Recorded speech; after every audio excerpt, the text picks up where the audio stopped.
So if you rewind to last year, one thing I praised was Dejanay Carrington trying to lock up Caitlin Clark in the first game of the season. Whatever you think about Dejanay beyond that and things that happen the rest of the season, that is good old-fashioned, healthy competitiveness.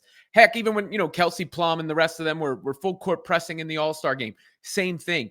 Rivalries in the sense of Reese versus Clark on the basketball court. All of that stuff makes sports better.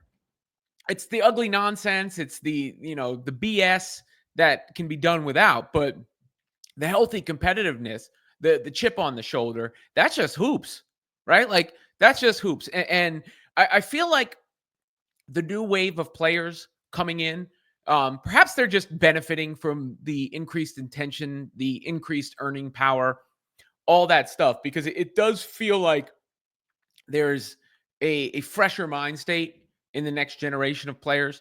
Um, and not to say that some of the older players aren't competitive. Of course they are, but you know what I'm saying. The approach, just it seems like for the new fans, it's a little bit more welcoming at times, and probably I would guess because they've benefited from that. And that was shown once again by what Saniya Rivers, who's coming in from NC State, had to say about Caitlin Clark and matching up with the Indiana Fever. I mentioned the Sun off the top on purpose because she is now joining the Connecticut Sun. She was up on the podium with Anissa Morrow. They were picked, of course, by Connecticut and asked which team, which matchup she was most looking forward to. Let's see. Let's go with Indiana. Why not? I tell the story every time. Caitlin Clark, we played them my June sophomore year, and she almost dropped 50 points. That's besides the point. We won. So I always said we won. But no, I always said that I would love the opportunity to match up with her again.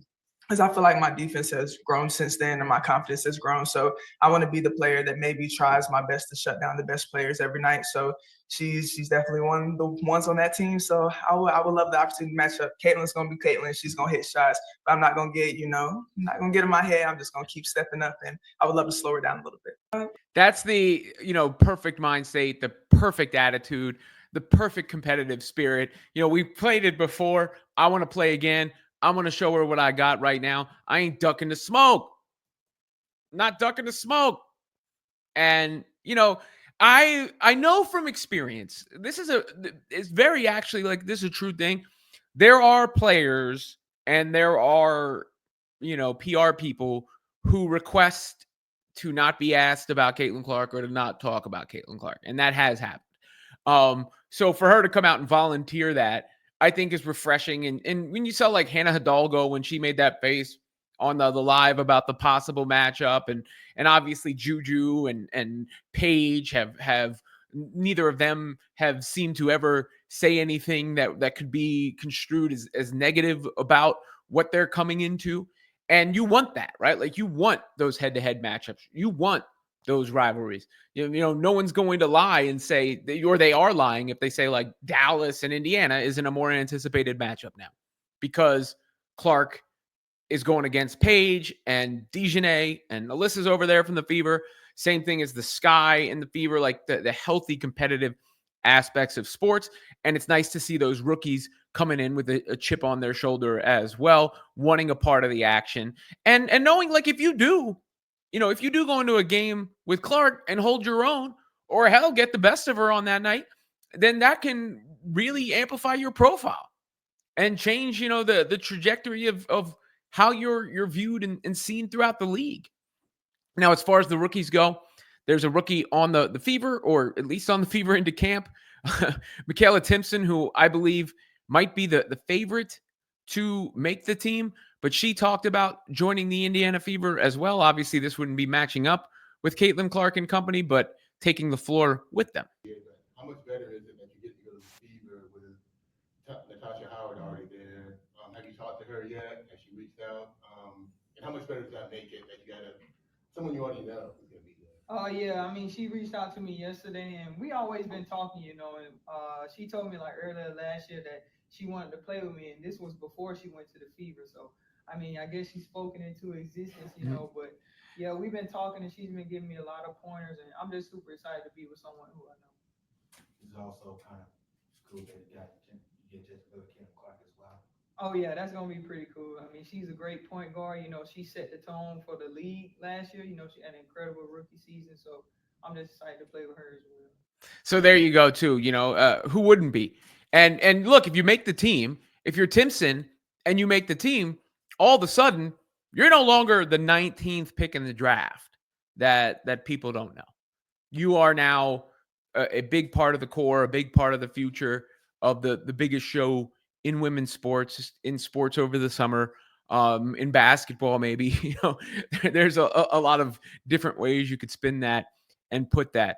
But I like that rookie mentality, and I like the wave of players that's coming in. I love the fact that Haley Van Lith is on the Sky now. That adds an extra element. You've got Haley Van Lith reuniting with Angel Reese, and then Haley Van Lith getting a chance to, get a measure of revenge, perhaps against Caitlin Clark, of course, should she make that team. And so many of these players that have come in during that period, like Georgia Amore, now over with the Mystics as part of that group, and Citron and Iriafen and Lucy Olson, if she can make it, like that people have watched since, this big group has kind of parachuted in. And they're going to see these faces that they kind of grew attached to and come into the league. And I think that only helps the long-term sustainability of both the WNBA and going back to the college, because I think that's one of the advantages that women's college basketball has over the men's side, is that players stay there and you learn their story. Paige Beckers, her struggles through the injury were a part of her narrative. Her chase for the championship was a part of her narrative. And now how she's going to adjust to the NBA is a part of her narrative. I did see a piece from, I think it was the ESPN today. They were talking about Paige and anonymous GM quotes about how she'll do. One of them says, I think Paige will be a good player this year, but I'm not expecting a Caitlin-like impact, and that's an unfair bar to set, which I agree with. Fundamentally, I agree with that being an unfair bar to set, but I also agree with the Dallas Wings using the promo poster of Paige Beckers and Caitlin Clark to hype that game up, right? Don't hide from that sort of stuff. Don't pretend it ain't what it is, because that's what sports is all about. Right? Let's go. Check ball up top. Let's rock.